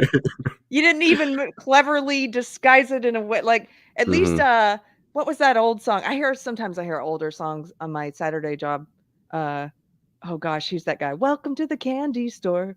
Like, do you know that song? I think I know what you're talking about. The old song. You guys know who I'm that talking 50? about? Was that a 50 song? No, it's like Not the candy shop. It's a rap. It's I think it's 50 Cent. Yeah, Welcome to the 50%. candy shop. Okay. And that, at least even that is better than because because he's hiding it in innuendo, right? Mhm. But I just, yeah, call me an old person because I don't with the like. And then I want you to take this body part and this one, yeah, whatever. But I think one of the things that's had a big effect on blacks is the overall image, the hip hop culture, because hip hop describes the dancing, the fashion, rap music, and DJing, and rap is specific, for the music. But I think in the '90s, once MTV really started pushing a lot of gangster rap, particularly the type of gangster rap that not only had a lot of violent lyrics, but also combined a lot of rappers who were bragging about their financial status, where the videos would show that they had all these mansions and all these fast cars. It was like this weird contradiction because in the early '90s, when we saw a lot of people defending, gangster rap, they're saying, well, these people are just reflecting their, their lives, where they're at, that, these people are poor, they're in gangs and stuff. And yeah, some of them were, saying that. Some were saying like, yeah, I'm in a gang, it sucks. Other ones were like, hey, I'm in a gang, I'm gonna kill you, mother. So, but, with the '90s, I think marrying that image of this high financial status, this very materialistic view of life, with the more violent and sexual content, I think is really what created the culture that exists now, with a lot of blacks in hip hop as it exists today.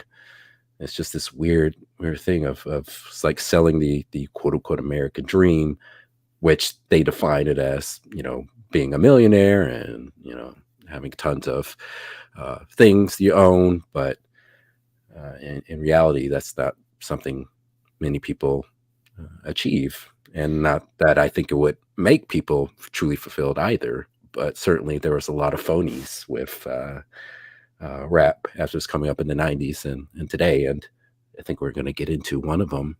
Even though I love this guy, but Okay, I've got one pulled up. Is this the Steve Harvey one? oh, this was can we save this? Can we play Yep. the Tupac one first, please? Oh, this is The great. Tupac. You've seen this? Okay. Yeah. I've seen this. So Okay. talk about an image being crafted Yes. that it does not reflect reality. Yes. And the thing is, I love Tupac, but his image, dude was not a gangster. He was He not a wasn't. gangster. And He was a theater kid. yeah, and with this video is from him in high school, and he sounds nothing like he did in interviews when on Once he became a MTV. gangster. If Yep. you guys haven't seen this, this might be the most interesting part of tonight. Not the funniest. That was at the beginning, but the most interesting. This was Tupac when he was in high school. Are you rolling, Eddie? Okay. All right, that's okay. Just right for it. And he said he's been a little chilly, so this is good for him. So somebody will enjoy the heat in here. Okay. Anytime. Okay. My name is Tupac Shakur, and I attend Tamalpais High School, and I'm 17 years old. Do you like being 17? And it's like 17 is such a weird age. It's such a in the middle age. You're not 18 yet, and you're older than 16. But I like it. It's nice. It's like a learning stage for me. Do you wish you could be 18 and you get some more rights? Well, 18 will bring lots of responsibilities that I don't want, but it'll bring respect that I feel like that's the only way I can get it. That dude's sweet. Come on, man. He's very effeminate. Yeah. Yeah. And demand it wherever I can get it. But 18 is like you're an adult. You like today when I had to sign the release form, I felt so bad because I couldn't sign it myself. I had to go and get my mother's and all that. But 18 it's just society's way of saying that you're ready. But 17, like I think I'm ready now, as ready as I'm gonna be in this world. But so it's okay. You can skip around too. This is a long interview. Does he I talk understand about ballet? Did he do ballet? Am I He did do ballet. Yeah, that's part. He went to like some art school and he studied poetry and ballet. it for so long. It's just so good as in all sense of the word. I think I'm growing up and learning about responsibilities and everything. What do you think's the hardest thing about being your age? Hardest thing about being my age is proving to society that I understand what's going on. Like not every, not I don't think so because I speak to my friends. I speak to them and they're baffled. They're like, Wait, right here. I met him, but he died, and that was horrible. But got over that. My mother it's like she actually did take me through life.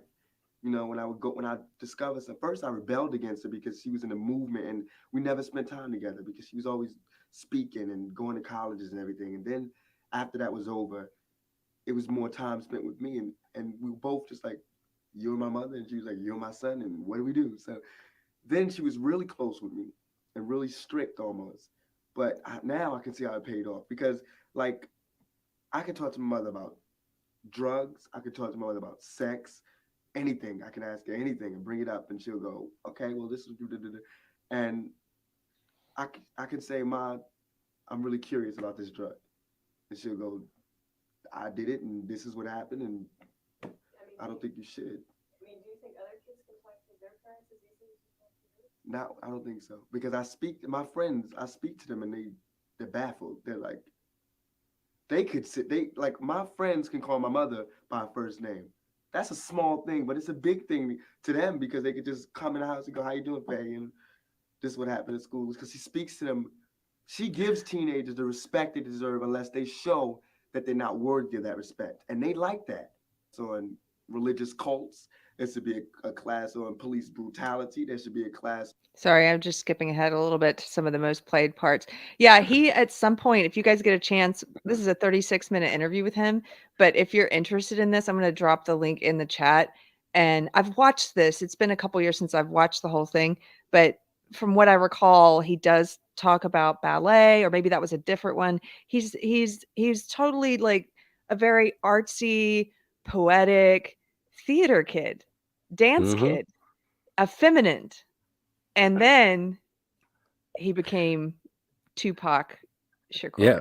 And I included a clip from Arsenio Hall's show where he goes on, and I only included just to show a little bit, just to show the difference in his personality and showing just how much different he is. He was really playing a role. Yeah. And go ahead.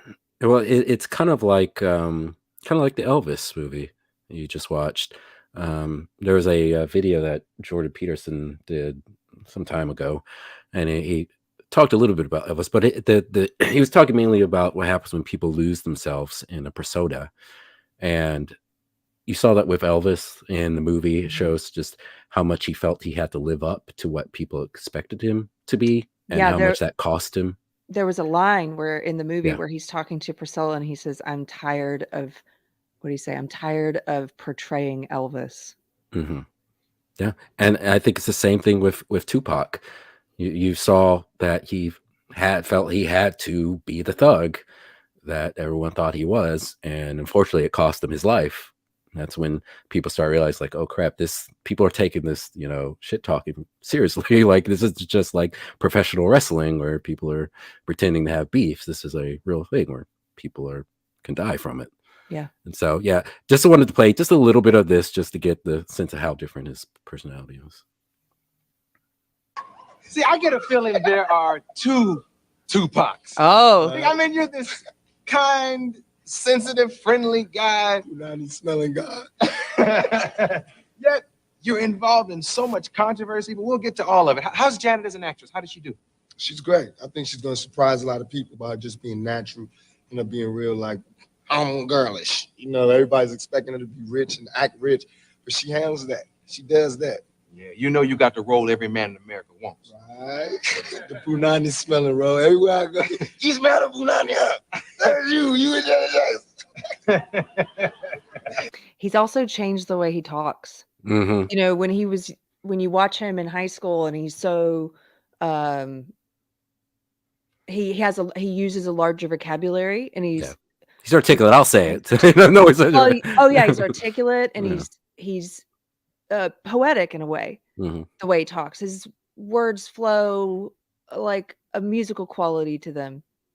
The way his voice lilts and moves. And here, his voice is harder. He's using a smaller vocabulary, and his voice is, it doesn't lilt like that. It doesn't have that effeminate quality to it anymore. It's definitely just, I don't know, so different. Okay. It's killing me. Punani. My mother gotta go see that movie, man. Yeah. I know you ain't smell it. Did you get to kiss her? Oh yes. Oh, yes. Is she a good kisser? Oh yes, yes, yes, yes, yes. I was like, cut, do it again. One more time, John, please. Y'all don't even gotta pay me. Do it again. Was her boyfriend on the set? Right there. Okay, Yeah, and but he that's also it. he sounds less intelligent. Yep. It's like he's faking an accent as well. Do it again. Like Yeah. whereas the younger him would be like, and then I said, do it again. Mother, may I do it again? Yeah. I would probably so a lot of it when I first saw some of these videos of him a couple years ago, it really I did a mind flip because I'm thinking how many people were involved in the creation of the image of what Tupac was, Mhm. you know, of the gangster rapper, and how many of the other gangster rappers are also just complete fabrications. Yeah, there were a lot. I was watching some Senate testimony. I think they had some committee or something back in the 90s about gangster rap. And they had like a record executive there, and they were bringing up some rapper. I can't remember what rapper was, female rapper. And, you know, the record executive was like, well, yeah, this is just a persona. She's not actually believe this stuff. This is just stuff she's saying because, you know, this is popular things. And I was like, wow, they're actually being honest. Like, see that light flicker. I apologize. My lights are doing their thing. Still haunted. It's Okay, they're traumatic. done. Yeah. But now you can pull up the what you call it, Steve Harvey Steve clip. Harvey. Okay. Yeah. So this is from '94, and it may have been, I think he was host of the Showtime Apollo. I think it's from that. But his brief comments about rap, which at the time he didn't like. I've heard he softened it a little bit, but I still thought it was kind of funny. It's gonna be kind of interesting tonight on tonight's show. We don't have a rapper on the show tonight. Sorry, that probably disappoints a few of you. I'm not gonna lose no sleep over it. Don't care nothing about no rappers. Don't like none of them. They crazy. If you ain't out here talking about nothing positive, you ain't talking about uplifting and the edification of our race, I don't think you ought to be out here. Wow. We need to stop this gang violence, unnecessary, degrading black women on a record. We need to put a stop to it. You need to stop buying it. That's why I don't like none of them. They ain't talking about nothing. I don't like none of them. I don't like Ice Cube, Ice T, Ice Bucket. I don't give a damn about crazy Snoop Doggy Dogg got arrested up for murder. Now how you done that? How can you be up for murder? You got money. You can pay somebody to shoot him. You don't even have to be around it. And that other ignorant boy, Tupac. I tell you something, that's another one. Whatever, Tupac, Tupac. I tell you what, he shoot 2 more white people, it's gonna be too bad.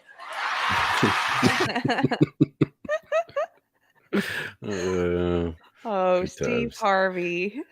But and that's another thing too. It wasn't just white people who were complaining about gangster rap back then. There was a lot of black people. I included a video early. We don't have to go back and watch it, but there were, you know, a lot of religious blacks back then who were voicing their concerns in opposition to gangster rap, and you know they were getting pushback from a lot of rappers. You know, I love Bone Thugs, but Bone Thugs sampled one of them, Reverend Butts. When he was talking about how they weren't against rappers, against thugs, and they sampled that for one of their songs. But yeah, there was a lot of opposition from blacks back then, the older generation blacks. Now, not as much. Not as much anymore. And Do you want me to pull up this Mayor Eric Adams? pull up the second one, because the second one has talked a little bit about that as a news report. And this is drill rap, a subgenre of rap. And drill rap is like the most nihilistic style of rap ever, because it's just pure violence and hatred. And a lot of these rappers, who talk trash about other rappers dying, like when a rapper gets, shot and killed, they'll make fun of him and talk about they have sex with his mom, and then someone kill them, and then someone will make a song about them, and it's just this cycle. It just goes on and on. And so drill's, this subgenre that's gotten popular, particularly in Chicago, but also in Britain, which is weird. I don't quite understand that. But Eric Adams, he's got a wonderful plan to take care of this. So let's hear a little bit about it. Mary Adams met with a number of prominent hip-hop artists last night.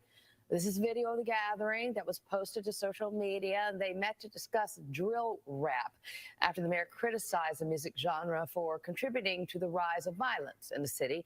Adams said the rappers came to the meeting with a lot of energy. He also added that they are going to work together, but offered no specifics. Well, this week, Street Soldiers is focusing on drill music and how critics are linking it to violent crimes and even murder. All right, Lisa Evers has a preview of what's being done to stop the bloodshed. The drill genre of hip-hop music is coming under fire after 2 aspiring rappers with ties to the streets were shot and killed in Brooklyn within a week. Now the debate is heating up over whether the music itself is the cause or just a symptom of a much bigger gang and gun violence problem ignited on social media. It's the devil's music. It's nothing but murder, death, kill, drugs, everything, the whole ingredient for us to lose. The grieving father of 18-year-old Jaquan McKinley, an aspiring drill rapper known as C-High Watts, spoke exclusively to me after identifying. And it's sad that those were the best photos they could find of him as, a teen, or those are the photos that they chose to put out. Ones where he's either flashing gang signs or flicking off the camera, probably flashing gang signs. But still, it's sad if that's the best photos they have of him. But. Yeah. No saint. The NYPD says he was shot and killed coming out of a recording studio. Sources say the troubled teen ran with a gang and had half a dozen arrests, including attempted murder. These drill rap videos are causing young people to lose their lives.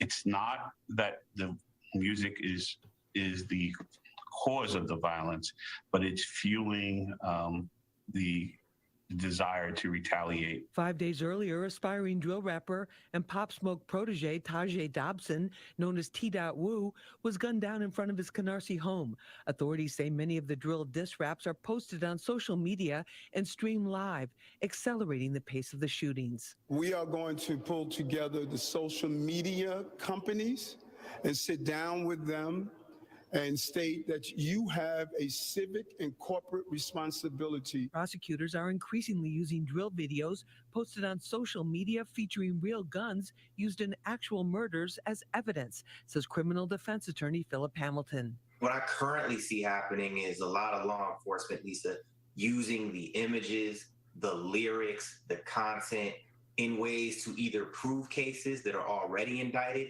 to begin investigating cases that have yet to be indicted. Most of the murders of aspiring drill rappers have little to do with the music and everything to do with the streets and gang violence, says Vidal Barkley of the Cultivated Agency. If they don't instantly change the content, I see them weaponizing it using it to weaponize against the kids. And they're going to lock a bunch of the kids up using their lyrics. They're going to try to shut down more shows so the kids can't make any money. I think more people are just blaming the music and not understanding that it's deeper than music. It's actually street grown these problems. So the solution has to go straight to the streets. The drill genre is already diversifying, says Bobby Fisher of Empire Records. The subculture in drill is starting to change. It's going into R&B. Is going into Jersey Club. Even the subject matter and the songs, per se, are starting to change. There are many aspects to this issue. We break it all down for you from every side on the next episode of Street Soldiers, Friday night, right after the 10 o'clock news. I'm Lisa Evers, Fox 5 News. But, yeah, good. I had not heard of drill rap. Am I just out of the loop? There are people in the chat who said they haven't heard of it either. Really? Yeah. It's really dark. And the crazy thing is, I don't agree with the censorship like, Eric Adams and other people kind of want. But I will say this. It says something when YouTube will try to censor a video, say like when I looked up a video by Heather McDonald on Black crime statistics, it was hidden behind two check-in things where it said Oh, like you have to be wow. at least 18 and that people in the community flagged this as objectionable content, which I'd never seen any video hidden behind two of those. I've seen a lot of them two of them, but I watched this video in its entirety. There was no violent imagery, there was no curse words, there was nothing racist, there was nothing of that sort in the video. But then I looked up some drill rap, looked up WAP.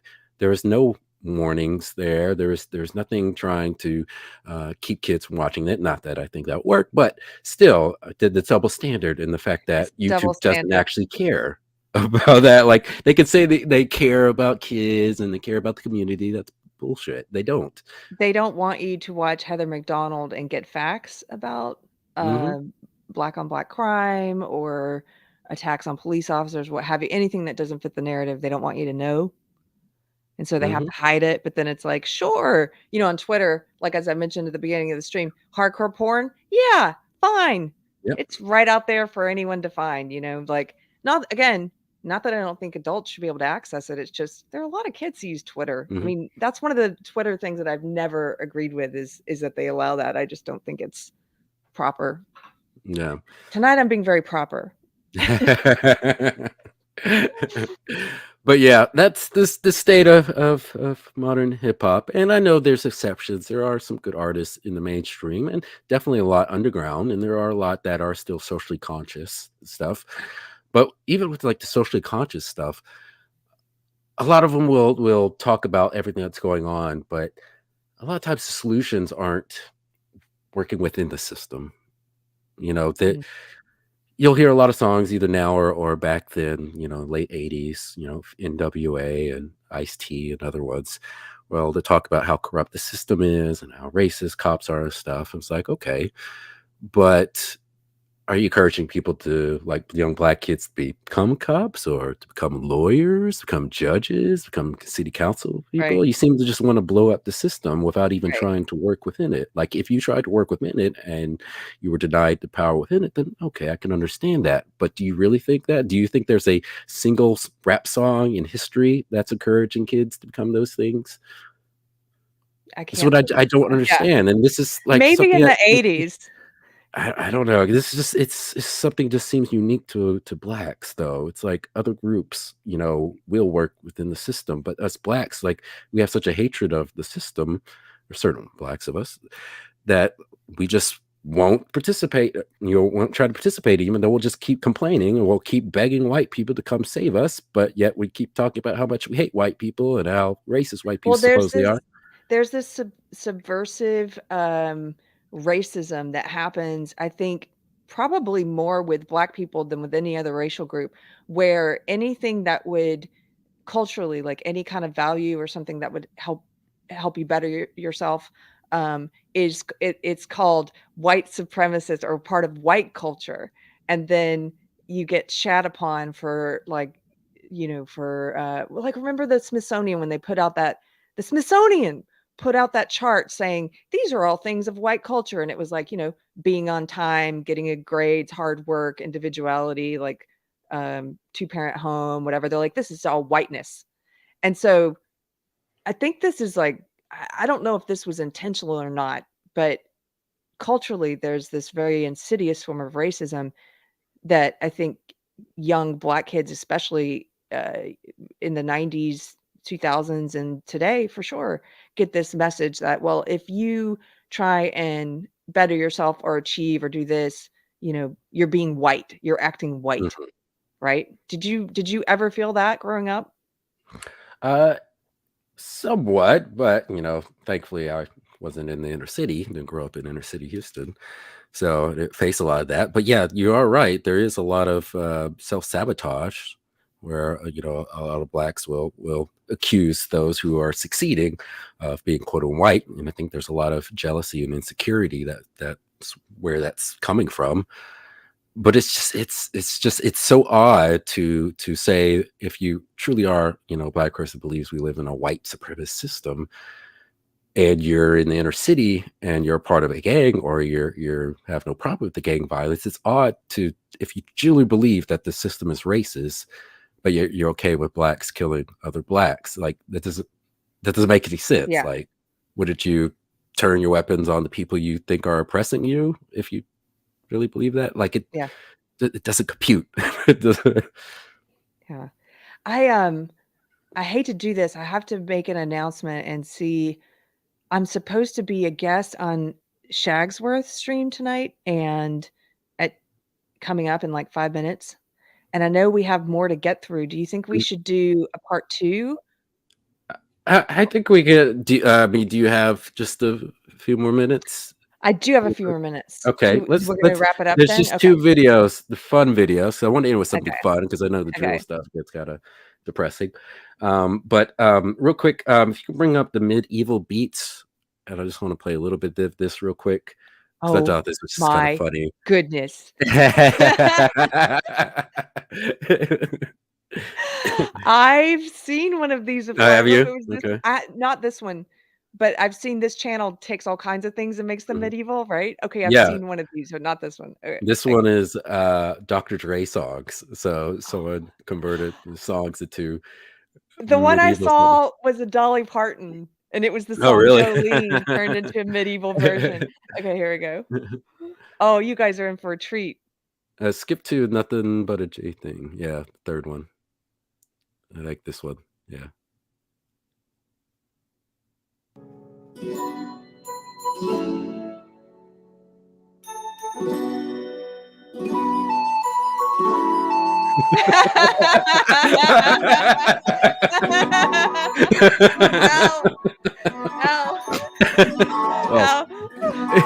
Ow. I started working out again, and Yeah. my abs hurt, and you hear me cry like this. It's Good. painful. Oh.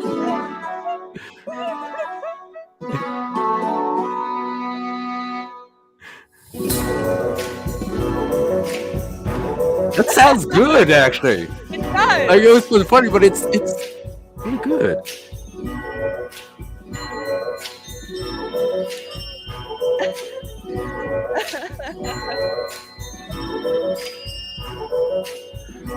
But yeah, just wanted to play that. But yeah, there's a bunch of other songs there. Oh, let's do No Diggity.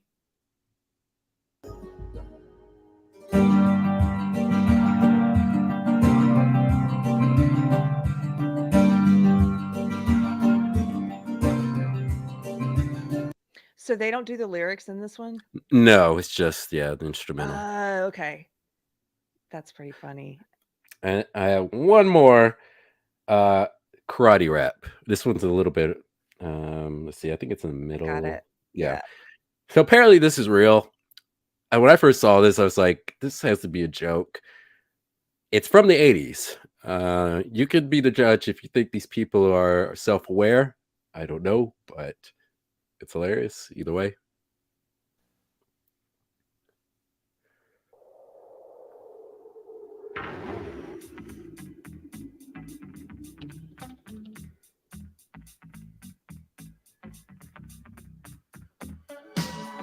Relax and breathe. Keep training. You'll get it. Ich, ni, song, shi. Come on, everybody, train karate. Oh. Ich, ni, song, she. Come on, everybody, train karate. I don't mean to brag, I don't mean to boast, but I've trained karate from coast to coast. Train your body. I've done the kung fu, the show and roo. I even did a little jujitsu. Karate. Train your body. Well, I've trained karate around the world. I'm known all over as Karate Girl. I'm witty, I'm pretty, got the female smarts. So listen to our rap about the martial arts. Karate, train your body. Karate. This is. What is this? This kid's mouth. No, this is real. That's my vote. This is real. This Yeah, is not okay. parody. This is a real, just like all those cheesy, Yeah. cringy ads we watched at the beginning. somebody really made this for their karate video. And I personally think that we need to get a copy of this to Cobra Kai immediately. This needs to be its own show. Yep. Train your body. She looks like one of the girls in Cobra Kai. Really? Come on, everybody, train karate.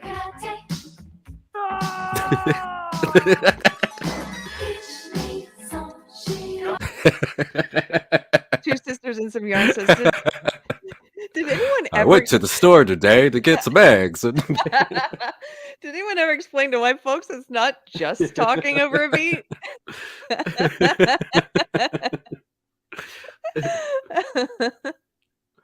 Come on, everybody, train karate. Karate, train your body. Whoa, where's this going? I walk the streets. I have no fear. I always know my karate is near. I never have to fight. And I'll tell you why. No one wants to fight with a samurai. I'm a samurai, and that's better yet. I got the kicks, got the punches, the intuitive punches. I just want to mention to release the tension. Karate, train your body. I train for fun. I'm a shogun. Yes. Karate. Train your body. I train in my car. I'm a ninja. Karate. Oh, that's also a rule. You don't do that in rap. You don't go, I'm a ninja. Like, because you need a 3-syllable word there and you don't have one. You don't make ninja into a 3-syllable word. Yeah. Come on, everybody, train karate. Karate. Train your body. Come on, everybody, train karate. Karate. Oh, wow. This is people not wanting to do karate. I mean, it's like rock and roll karate, too. They're also using musical instruments. Yeah, it's the best kind of karate. Okay, guys, I gotta go. We're gonna end it with this. It's gonna be stuck in your head all night. Thank you so much for that, Mystery Chris. That was just the laugh I needed. But my abs didn't need it. They're in pain. Train your ass for karate. We really should do a rap. Okay, here's the rap I want to do with you. Picture it. Parody video. Because you were talking about how the rappers would often do videos with like rolling with their money, flashing money and stuff. Uh-huh. So the cost of lumber is very high. And we have a lot of lumber right now because we've been tearing apart walls and stuff and saving the lumber so we can reuse it. And so we should do a rap video just rolling in the lumber. No?